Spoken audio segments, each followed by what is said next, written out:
Halo Bu Heni, nama saya Faizal Rais dari kelas 10B nomor absen 6. Kali ini saya akan membacakan teks biografi mengenai IR Soekarno. Selamat menonton. Baik, Assalamualaikum Bu Heni. Kali ini saya akan menyampaikan mengenai materi teks biografi. Pertama-tama, pengertian teks biografi. Teks biografi adalah teks yang berisi kisah hidup seseorang yang ditulis oleh orang lain berdasarkan fakta dan data yang dapat dipertanggungjawabkan. Biografi menceritakan riwayat hidup, perjalanan karir, perjuangan, prestasi, dan nilai kehidupan tokoh. Sekarang saya akan menyampaikan asal kata biografi. Yang kata pertama adalah bio yang artinya hidup dan grafin yang artinya menulis. Jadi biografi berarti tulisan tentang kehidupan seseorang. Ciri-cirinya ada berbagai macam. Yang pertama, menceritakan tokoh nyata. Jadi teks biografi menceritakan tokoh yang nyata atau real dan bukan fiksi. Lalu kedua, berdasarkan fakta dan data. Ketiga, disajikan dalam bentuk narasi. 4, menggunakan sudut pandang orang ketiga, seperti dia, beliau, dan lain sebagainya. 5, mengandung keteladanan atau nilai inspiratif. Lalu yang keenam, disusun secara kronologis, berdasarkan urutan waktunya. Lalu ada tujuan teks biografi, seperti memberikan informasi tentang kehidupan tokoh, memberikan inspirasi dan motivasi, memberikan teladan, dan bisa juga menambah wawasan sejarah dan menghargai jasa tokoh. Lalu berikutnya saya akan menyampaikan struktur teks biografi. Teks biografi memiliki 3 struktur utama. Yang pertama ada orientasi, lalu ada peristiwa dan masalah, dan yang terakhir reorientasi. Saya akan bahas yang pertama orientasi terlebih dahulu.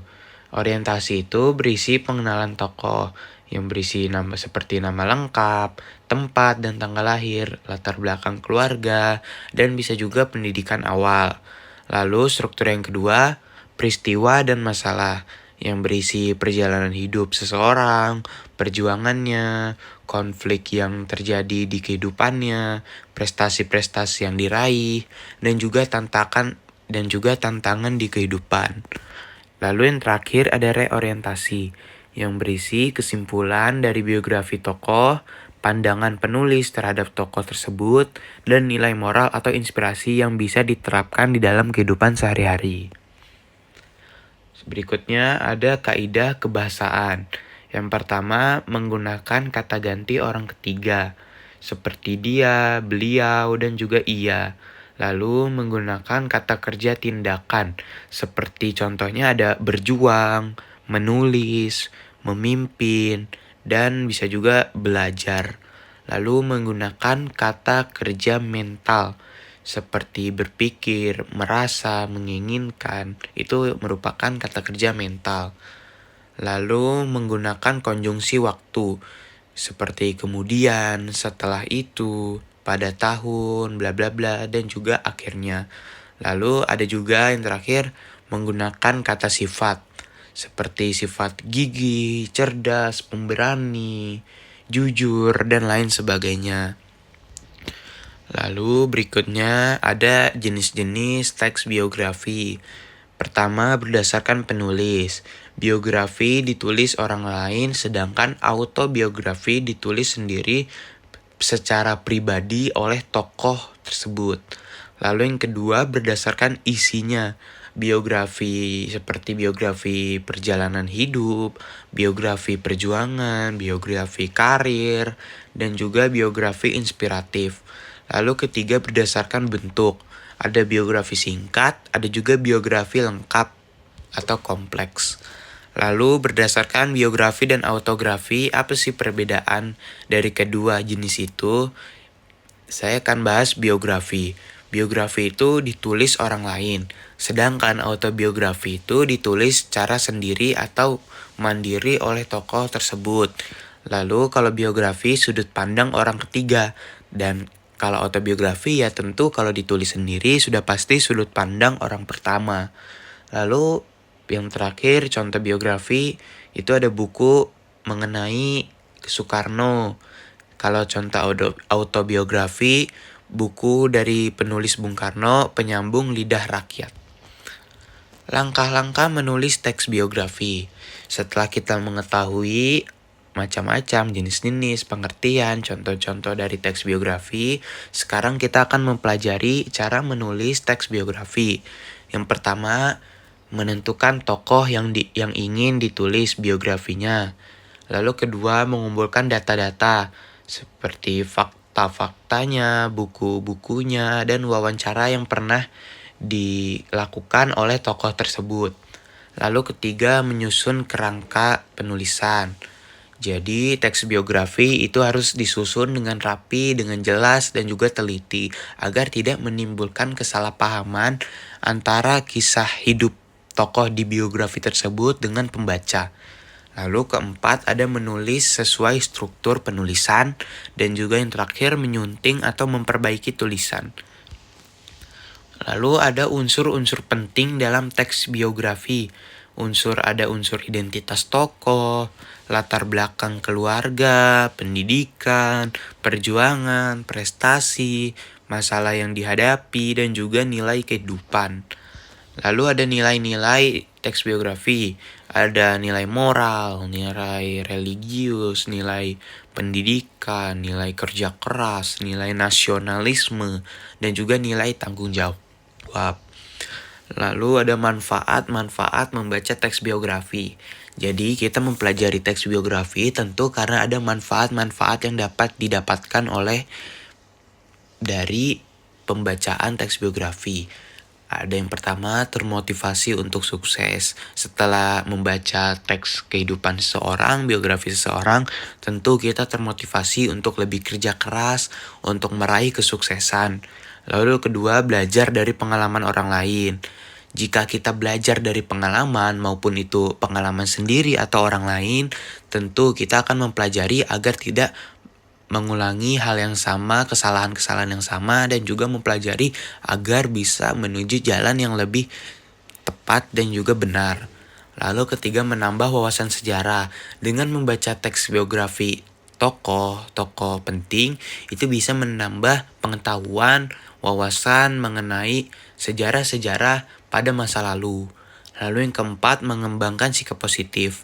Tentu setelah kita membaca teks biografi tokoh-tokoh tertentu, kita dapat mengambil sikap-sikap positif dari tokoh tersebut.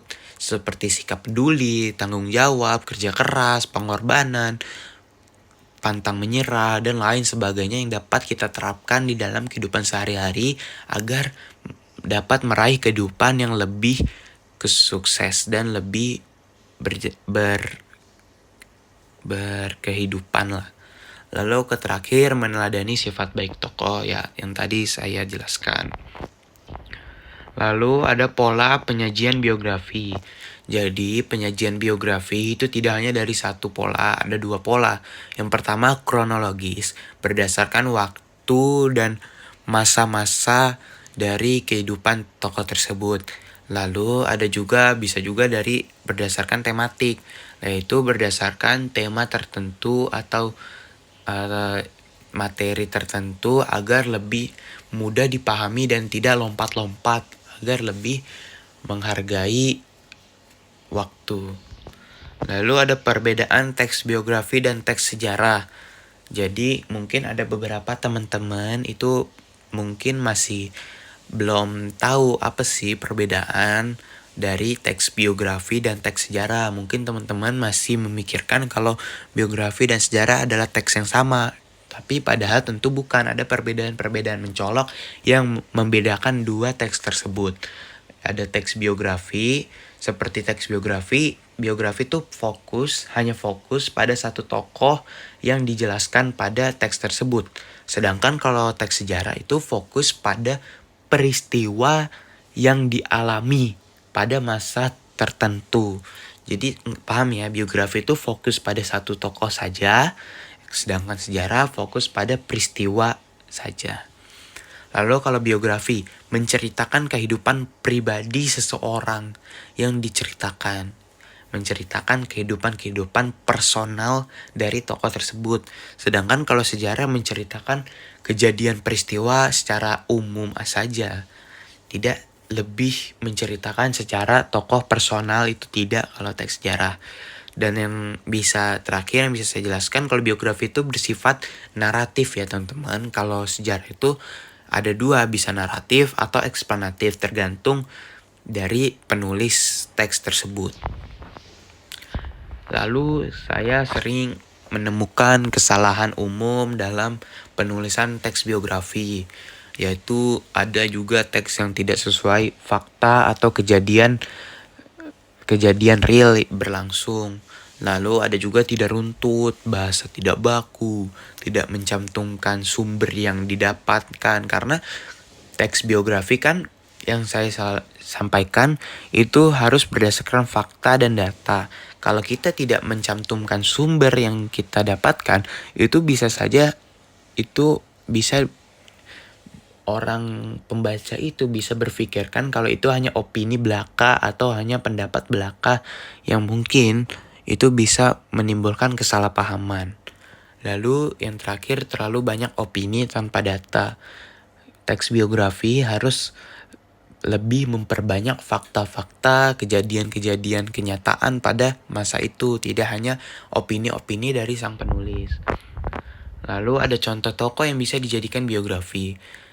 Di Indonesia itu ada tentu presiden pertama kita, dan kita harus hargai karena tanpa ia kita tidak bisa memproklamasi kemerdekaan dan juga sulit untuk memerdekakan Nusantara, yaitu Insinyur Soekarno. Lalu ada B.J. Habibie yang merupakan presiden ketiga Indonesia. Lalu ada Ki Hajar Dewantara, salah satu pejuang kemerdekaan Indonesia. Ada R.A. Kartini, pejuang wanita pada masa penjajahan. Lalu ada Cut Nyadin, membela perjuangan Indonesia juga, Cut Nyadin.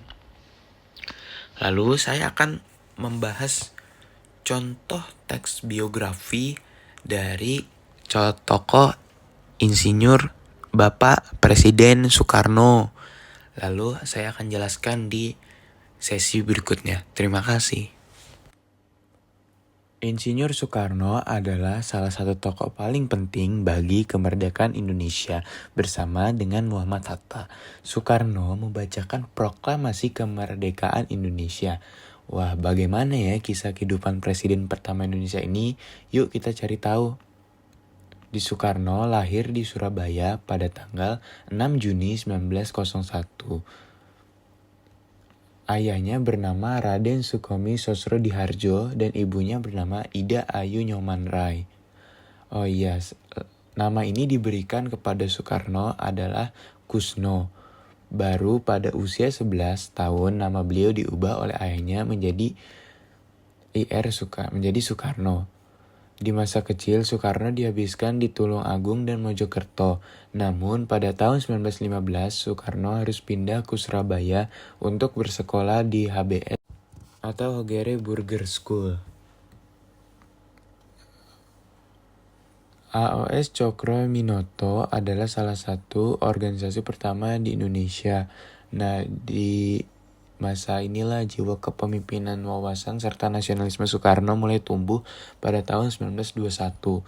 Soekarno melanjutkan sekolah ke Teknik School T Bandung atau yang sekarang disebut Institut Teknologi Bandung. Soekarno mengambil jurusan teknik sipil. Di masa inilah jiwa nasionalisme Soekarno semakin bertumbuh.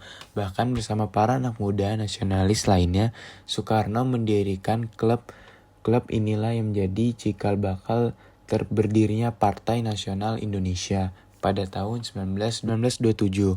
Penelitian ia melihat Soekarno begitu aktif mengajarkan nasionalisme pemerintah. Belanda pun khawatir akibatnya Soekarno berkali-kali dimasukkan ke dalam penjara. Meski begitu, semangat Soekarno sama sekali tidak padam selama di penjara. Soekarno justru memikirkan nasib rakyat Indonesia ketika Belanda menyerah dan Jepang mulai menjajah Indonesia. Soekarno pun dibebaskan. Soekarno mulai aktif dalam usaha persiapan kemerdekaan Indonesia. Beliau merumuskan Pancasila ikut andil dalam merumuskan undang-undang dasar hingga mempersiapkan naskah proklamasi kemerdekaan Indonesia. Sedang disiapkan tiba-tiba Soekarno dan Hatta diasingkan oleh golongan muda ke Rengas Dengklok. Seperti